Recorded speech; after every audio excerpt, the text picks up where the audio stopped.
اللہ تبارک و تعالی نے ہمیں مسلمان پیدا کیا ہے تو ہمارا جو عقیدہ ہمیں سب سے زیادہ مضبوط اور طاقتور بنا دیتا ہے وہ عقیدہ توحید ہے۔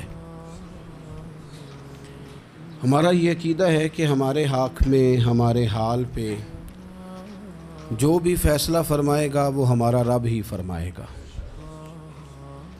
ہمارا یہ نظریہ ہے کہ ہماری زندگی ساری کی ساری ہمارے رب کے دست قدرت میں ہے۔ یہ وہ عقیدہ ہے جو انسان کو بہت ساری پریشانیوں سے، آزمائشوں سے، تکلیفوں سے محفوظ کر لیتا ہے۔ انسان طاقتور ہو جاتا ہے جب وہ سمجھتا ہے کہ سارا کچھ میرے رب کے دست قدرت میں ہے۔ پھر وہ کوئی تخریب نہیں کرتا، کوئی غلط رستہ اختیار نہیں کرتا، کوئی چور دروازہ اختیار نہیں کرتا، بلکہ وہ اپنے رب کی رضا پہ راضی رہنے کا عادی ہو جاتا ہے۔ اب اللہ تبارک و تعالیٰ نے ایک قانون بنایا ہے، اور قانون ہمیں رب کریم نے اس طرح سمجھایا ہے کہ یہ ضروری نہیں ہے کہ جو تم طلب کر رہے ہو یا جو تم چاہ رہے ہو وہی ہو، اور وہ ہو تو وہ تمہارے حق میں بہتر بھی ہو۔ ہے جو انسان کے ذہنی سکون کے لیے، قلبی اطمینان کے لیے، دل کی ڈھارس کے لیے بہت ضروری ہے۔ کچھ ضروری ہے کہ جو ہم چاہ رہے ہوں وہ بالکل ٹھیک ہی ہو اور وہ ہمیں مل ہی جائے، یہ کچھ ضروری ہے؟ کبھی بھی اپنی زندگی میں اس طرح کی تڑپ نہ پیدا کریں، ورنہ آپ بے چین ہو جائیں گے۔ آپ کی زبان پر کئی شکوے آئیں گے، کئی شکایتیں آئیں گی، آپ بہت ساری جگہوں پہ نافرمانی والے جملے بول دیں گے معاذ اللہ۔ بس رب جو فیصلہ کرے اس پہ راضی رہنا سیکھیں۔ میں نے قرآن مجید کی آیت پڑھی ہے سورہ انبیاء میں سے، ذرا دیکھیے میرے رب کریم نے قانون کیا بیان کیا۔ فرما کل نفس ذائقۃ الموت، ہر جان نے موت کا ذائقہ چکھنا ہے۔ یہ پہلے یہ جملہ کہا اور اسی سے ملتا جلتا جملہ آخر میں کہا، اور درمیان میں کیا کہا؟ فرمایا کل نفس ذائقۃ الموت، ہر جان نے موت کا ذائقہ چکھنا ہے۔ وَنَبْلُوكُمْ بِالشَّرِّ وَالْخَيْرِ فِتْنَةً، فرمایا ہم تمہیں آزمائیں گے بھلائی کے ذریعے بھی اور برائی کے ذریعے بھی، ہم تمہیں آزمائیں گے۔ وَإِلَيْنَا تُرْجَعُونَ، اور تمہیں ہماری طرف ہی لوٹ کے آنا ہے۔ پہلے کہا ہر نفس نے موت کا ذائقہ چکھنا ہے، آخر میں فرمایا کہ تم ہماری طرف ہی لوٹ کے آؤ، اور بیچ میں کیا فرمایا؟ وَنَبْلُوكُمْ بِالشَّرِّ وَالْخَيْرِ فِتْنَةً، ہم تمہیں برائی کے ساتھ بھی آزمائیں گے، بھلائی کے ساتھ بھی آزمائیں گے، صحت دے کے بھی آزمائیں گے، بیماری دے کے بھی آزمائیں گے۔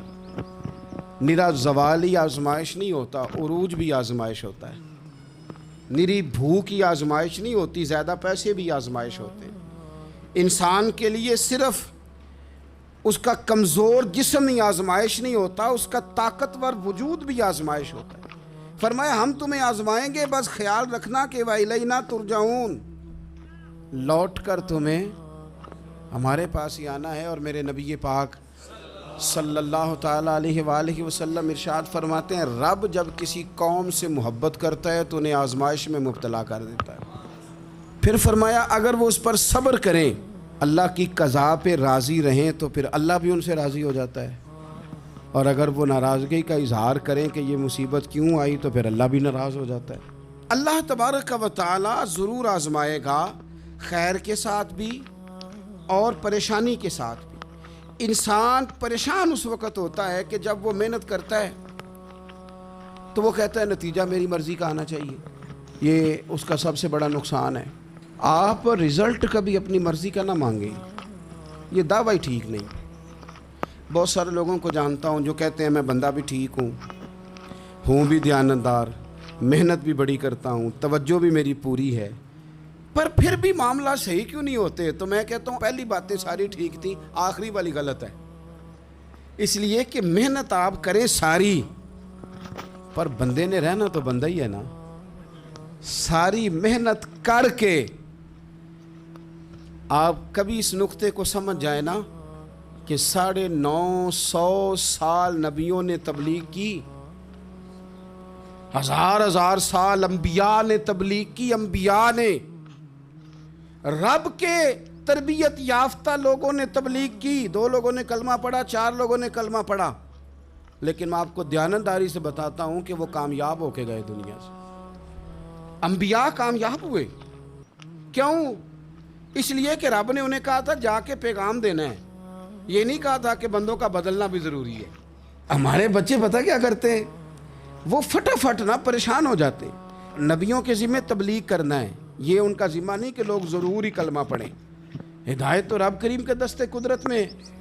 انبیاء خلوص سے، للہیت سے جد و جہد کرتے رہے، لیکن انہوں نے یہ نہیں کہا کہ مالک اتنی محنت کی ہے بندے ٹھیک نہیں ہوتے، یہ نہیں کہا انہوں نے، اس لیے کہ جو ان کی ڈیوٹی تھی انہوں نے ڈیوٹی صحیح کی۔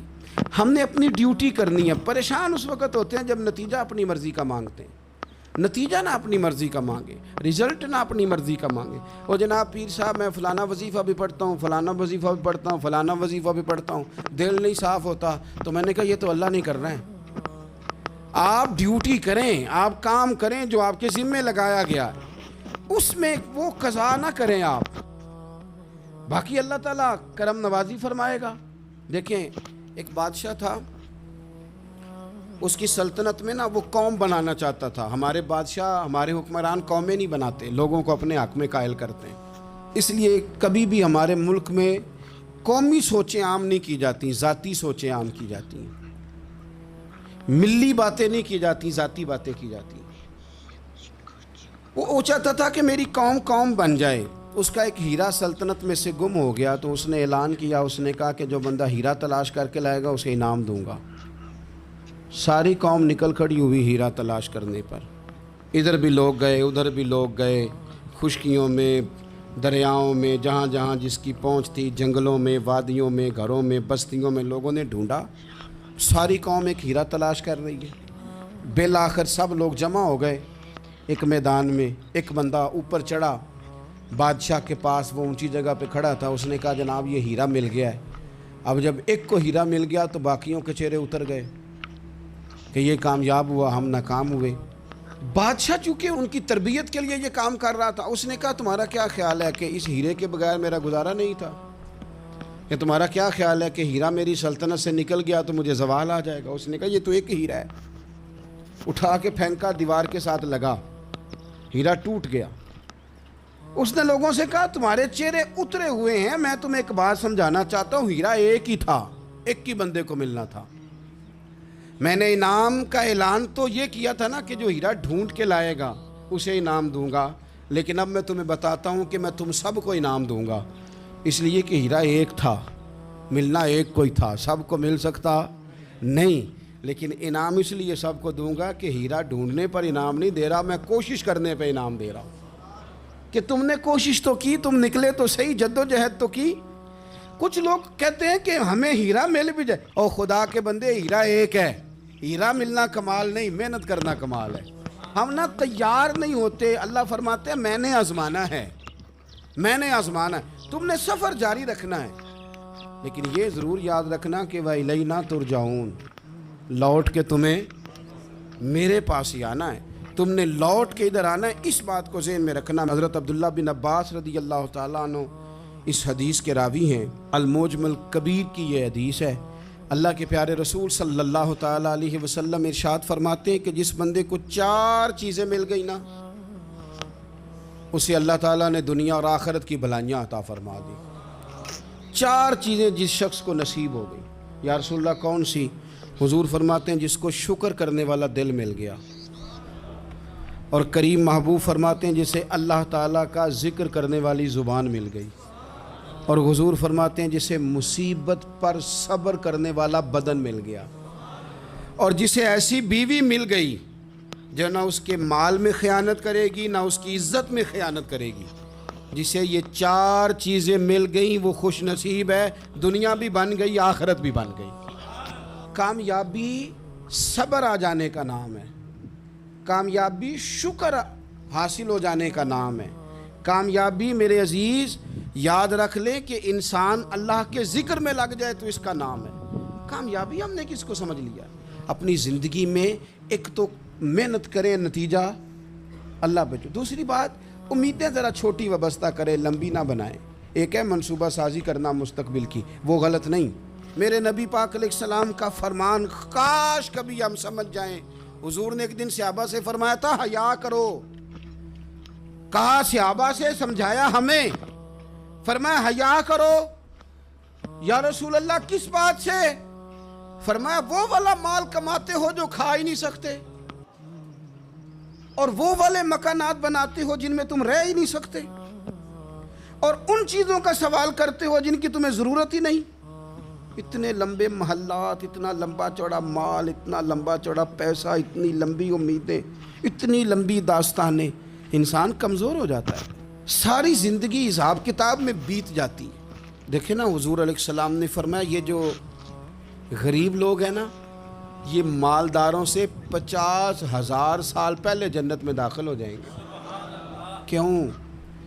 اس لیے کہ جس کے بیگ زیادہ ہوتے ہیں نا، ایئرپورٹ پہ پھنس جاتا ہے، الجھ جاتا ہے۔ وہ کبھی ایک آیا، دوسرا نہیں آیا، تیسرا نہیں آیا، چوتھا نہیں آیا۔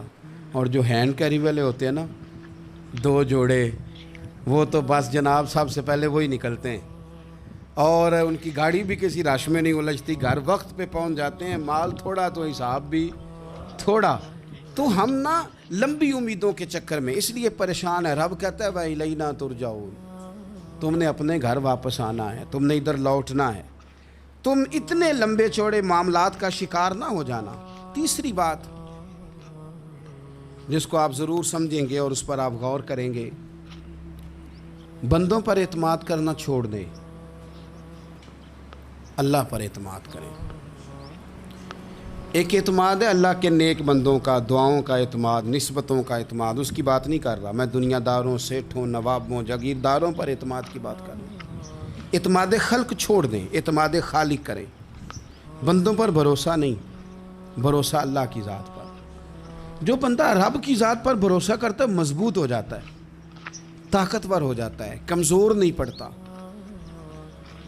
یہ ضروری نہیں کہ آپ کے دوست مخلص نہیں تھے تو اس لیے آپ کا کام نہیں ہو سکا، یہ ضروری نہیں ہوتا۔ ہو سکتا ہے آپ کے دوست پورے مخلص ہوں، تعاون بھی پورا کرنے کو تیار ہوں، پر رب کریم کا ارادہ قدرتی نہ ہو کہ آپ کا کام ہو۔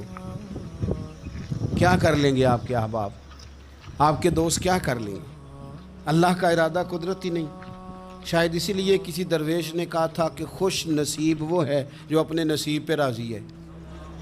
وہ شاید زیادہ نصیب والا ہے جو اپنے نصیب پہ خوش ہو گیا۔ عزیز دوست، چیزوں کو سمجھ لیں اور اچھی طرح سے آپ سمجھ لیں کہ ہو سکتا ہے کہ آپ کے دوست آپ کو پورا کندھا دینا چاہ رہے تھے، وہ تیار تھے، پر اس وقت آپ کا نصیب ہی کچھ اور تھا۔ آپ ان خزانوں پر زیادہ توجہ کریں جو خزانے رب کے پاس ہیں۔ ہمیں اپنے تعلقات پر بڑا بھروسہ ہوتا ہے، ہمیں بڑا پتہ ہوتا ہے اتنے لوگوں سے میرا جرانہ ہے، فلانے سے میرے دوستی ہے۔ اور بھائی یہ سارے کام تب ہوں گے جب رب چاہے گا۔ بہترین ڈاکٹر کے پاس جا کے دوا کھا لے میرے عزیز، شفا تبھی ہوگی جب میرا اللہ چاہے گا۔ سارے ٹیسٹ کر لیے ہیں ڈاکٹر نے مریض کے، ساری رپورٹیں آ گئی ہیں، ہر چیز ٹھیک ہے، لیکن نہ وہ کھا پاتا ہے، نہ وہ سو پاتا ہے، نہ وہ چل پاتا ہے، نہ وہ ہنس پاتا ہے۔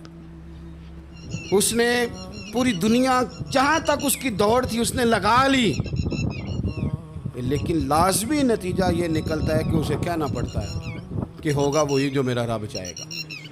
اس لیے جو خزانے میری جیب میں، آپ کی جیب میں ہیں، جو تعلقات ہمارے ہیں، ان تعلقات پر بھروسہ نہ کرو، بلکہ وہ خزانے جو اللہ کے پاس ہیں ان پر بھروسہ کریں، آپ مضبوط ہو جائیں گے۔ داتا گنج بخش علی اجمیری قربان جائیں، گنج بخش فیض عالم مظہر نور نا کی سارا پیر کامل اور کامل آرا رہنما۔ اس ملک کے وطن عزیز کا جو لوگ حسن ہے نا، ان میں بڑے بڑے تارے ہیں، پر اس وطن کا جو چاند ہے وہ داتا گنج بخش علی اجمیری ہے۔ داتا صاحب چاند ہیں میرے وطن کا۔ اس وطن میں جو چمکے گا وہ داتا علی اجمیری سے فیض لے کے چمکے گا۔ یہ کمال ہے۔ وہ کہتے ہیں کہ علاقے میں قحط پڑ گیا تھا، گندم کا ایک دانہ لوگوں کو میسر نہیں تھا، بارش نہیں ہوئی، سالوں بیت گئے، لوگ بڑے پریشان تھے، بڑی آزمائش میں تھے۔ ہر بندہ تکلیف میں تھا. بازار میں لوگ آتے تھے تو سہمے سہمے سے، ڈرے ڈرے سے، پریشان پریشان سے. قحط ہے، آزمائش ہے، مجبوری ہے، جانور بھوکوں مر رہے ہیں. اللہ تبارک و تعالیٰ کی طرف سے لوگوں پر ایک آزمائش ہے، لوگ صبر کر رہے ہیں. کہتے ہیں کہ غلام بازار آیا تھیلا لے کے کچھ خریدنے. آیا بھی تو اٹکیلیاں کرتا، اور چیزیں خریدی تو ہنستے ہوئے، اور جانے لگا تو مسکراتے ہوئے. پریشانیوں میں، دکھوں میں کو بندہ اگر اس طرح ہنسے تو بعضوں کا طبیعت چڑ جاتی ہے کہ یار ہم پریشان ہیں، تجھے کس بات کی خوشیاں چڑھی ہوئی ہیں. کہتے ہیں لوگوں نے بازو تھام کے غصے سے کہا تو اتنا خوش کیوں ہے جب سارا شہر پریشان ہے، سارا ملک آزمائش میں ہے، تو اتنا کیوں ہنس رہا ہے. کہنے لگا تم ہوگے پریشان. میں جس کا غلام ہوں نا، میرا جو آقا ہے، اس نے اپنے برتن بڑے پہلے گندم سے بھر لیے تھے. میرے آقا کے بڑولے بھرے ہوئے ہیں، لہذا میں کسی پریشانی میں نہیں ہوں، خوش ہوں. داتا علی حجویری رحمۃ اللہ علیہ کمال کر گئے، سید حجویر مخدوم امم. داتا صاحب فرماتے ہیں اگر تیرا اور میرا رب کے خزانوں پر اتنا بھی یقین ہو جائے نا جتنا اس غلام کا اپنے آقا کے خزانے پہ ہے، تو پھر ہم ہر وقت رو کے نہ دکھائیں، پھر ہر وقت ہم غربتوں کے رونے نہ روئیں، پھر ہر وقت ہم یہ مایوسیوں کی کہانیاں نہ سنائیں. لوگ اگر کہیں کہ بڑے دکھ ہیں، بڑی آزمائش ہے، بڑی پریشانی ہے، دنیا بڑی تکلیف میں، بیماریاں آ گئیں، آفتیں آ گئیں، تو بندہ مومن ہنس کے کہتا ہے تم پریشان ہوگے، ہم تو جس رب کے ماننے والے ہیں اس کے خزانے بھرے ہوئے ہیں. اور ہمارا رب عطا کرتا ہے تو پھر اپنے کرم سے اس طرح عطا کرتا ہے کہ وَيَرْزُقْهُ مِنْ حَيْثُ لَا يَحْتَسِبُ. وہ کہتے ہیں میں اتنا دوں گا اور وہاں سے دوں گا کہ تجھے خبر بھی نہیں ہوگی، میں تجھے وہاں سے دوں گا کہ تو نے کبھی سوچا بھی نہیں ہوگا. آپ اگر چاہتے ہیں کہ زندگی سکون میں آ جائے، سکون میں، تو لوگوں کی جیبوں پہ نظر چھوڑ دیں، رب کے خزانوں پہ نگاہ جمائیں. اتنا نوازتا ہے، اتنا نوازتا ہے، اتنا نوازتا ہے کہ انسان حیران ہو جاتا ہے کہ مجھے اتنا بھی مل سکتا ہے. ایک بات یہ میرے عزیز کہ اپنی زندگی میں نا دعووں سے بچیں، دعووں سے بچیں. لفظوں اور عمل اور اٹھنے بیٹھنے، اس میں کسی بھی قسم کے تکبر سے اپنے آپ کو بچائیں. بندہ ہی اچھا لگتا ہے وہ اگر دعووں پہ اتر آتا ہے نا، کہانیوں پہ اتر آتا ہے، اور داستان سرائی پہ اتر آتا ہے، اور وہ لوگوں کو آئینے دکھانے شروع کر دیتا ہے، اور اسے تقوی کا ہیضہ ہو جاتا ہے، نیکی کا بخار چڑھ جاتا ہے، تو پھر بھی وہ پریشان ہو جاتا ہے. اس لیے کہ جب انسان پرہیزگاری کی اینک لگا لے تو اسے باقی سارے لوگ گناہگار نظر آتے ہیں.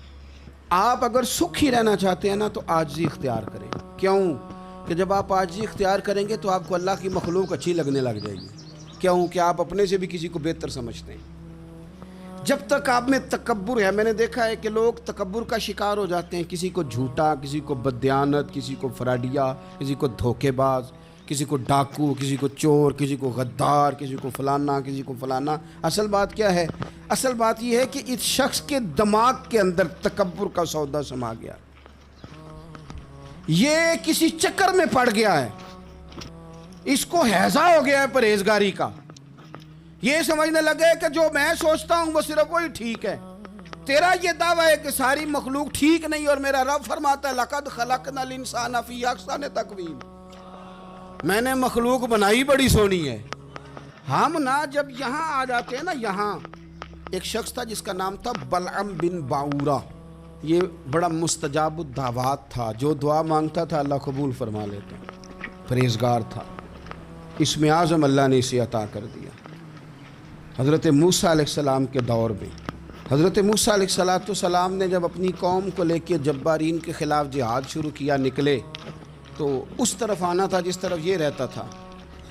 لوگ سارے اکٹھے ہو کے اس کے پاس آئے، آ کے کہنے لگے حضرت موسیٰ علیہ السلام آ رہے ہیں اپنی قوم کو لے کے حملہ کرنے کے لیے، تو دعا کر دے، معاذ اللہ نبی کے خلاف دعا کر دے، تو بد دعا کر دے تاکہ وہ آ نہ سکیں، تیری دعائیں قبول ہوتی. پہلے تو کہنے لگا کہ کتنے بدبخت ہو، مجھے نبی کے خلاف بات کرنے اور دعا کرنے کا کہہ رہے ہو، معاذ اللہ، بدبخت ہو، دوڑ جاؤ۔ لیکن اللہ سے یہ توفیق مانگے کہ وہ انسان کا شعور سلامت رکھے، شعور سلام۔ حضرت سلطان بہو رحمۃ اللہ علیہ نے اپنے دور میں کہا تھا کہ ایمان سلامت ہر کوئی مانگتا ہے، عشق سلامت کوئی، وہ تو انہوں نے کہا تھا نا۔ اور آج کیا حال ہے کہ مال سلامت ہر کوئی مانگتا ہے، تو ایمان سلامت کوئی۔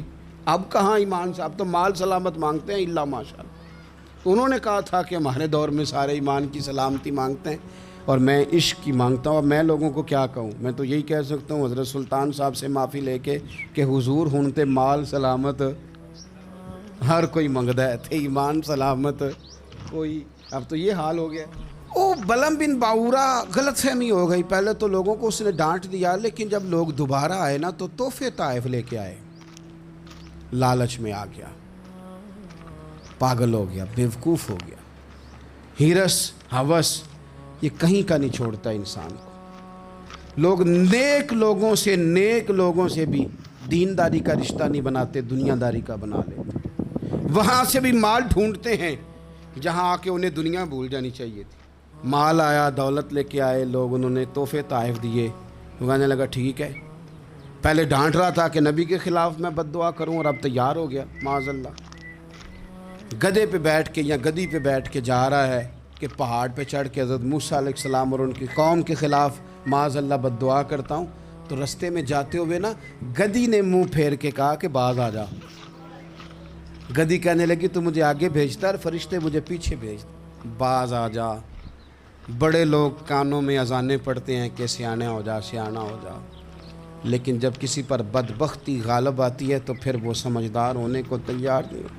اللہ تعالیٰ اپنی خفیہ تدبیر سے ہمیں محفوظ فرمائے۔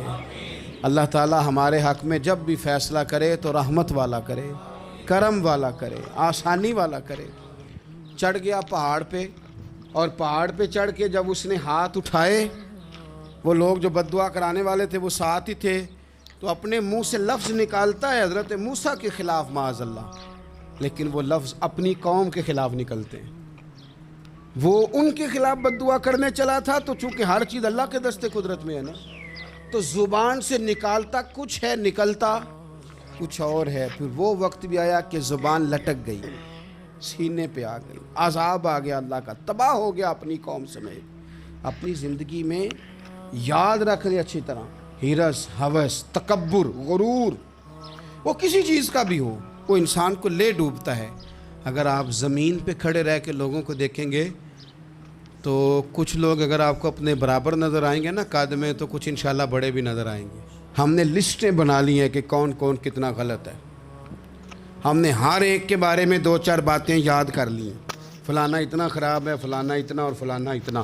اس کا نقصان یہ ہوا ہے کہ اللہ کی خوبصورت مخلوق، خوبصورت رنگوں میں ہم نے حالات خراب کر لیے ہیں۔ اگر ہم چاہتے ہیں کہ ہمارا دل سکون میں آئے، قرار میں آئے، تو زندگی عاجزی والی، انکساری والی، اللہ تبارک و تعالیٰ کی بات۔ میں اکثر کہتا ہوں کہ نبی پاک صلی اللہ تعالیٰ علیہ وآلہ وسلم نے کتنی شانیں بیان کی، حضرت عمر فاروق، کتنی عظمتیں حضور نے ان کی بیان کی۔ جب ان کا وصال ہونے لگا نا، ان کو زخم لگا، تو لوگ ان کی تعریفیں کرنے لگے۔ اب ان کو بھی پتہ تھا کہ میری عظمت میں حضور نے کیا کچھ بیان کیا ہے۔ لوگ ان کی تعریف کرنے لگے، امیر المومنین آپ کو یہ کمال حاصل ہے۔ تو حضرت عمر فرمانے لگے دعا کرو بس میری نیکی اور بدیاں برابر برابر ہو جائیں، نیکیاں اور بدیاں برابر ہو جائیں، میں کسی درجے کا خواہش مند نہیں، بس یہ چاہتا ہوں کہ یہ عاجزی کا حسن دیکھیں، انکساری کا یہ درجہ دیکھیں۔ فرماتے ہیں بس یار معافی دے دے نا، وہ معاف کر دے، پھر تو بات بن گئی۔ میں جلسوں پہ، اجتماعات پہ جاتا ہوں تو ایک رواج بن گیا ہے، لوگ بڑی بڑی قطاروں میں پھول لے کے کھڑے ہو جاتے ہیں اور گاڑیوں میں پھینکتے ہیں۔ تو میں اپنے سنگیوں سے کہتا ہوں کہ اگر تو قیامت میں بھی ایک پھول مل گیا نا، تو پھر تو یہ سارے استقبال کام آ گئے۔ اور اگر وہاں کھڑا کر لیا گیا نا، صحیح حدیث میں حضور نے فرمایا ہے کہ کچھ سوالوں کے لیے بندے کو محشر کے میدان میں کھڑا کر لیا جائے گا۔ ان سوالوں میں سے ایک سوال یہ بھی ہوگا کہ بتا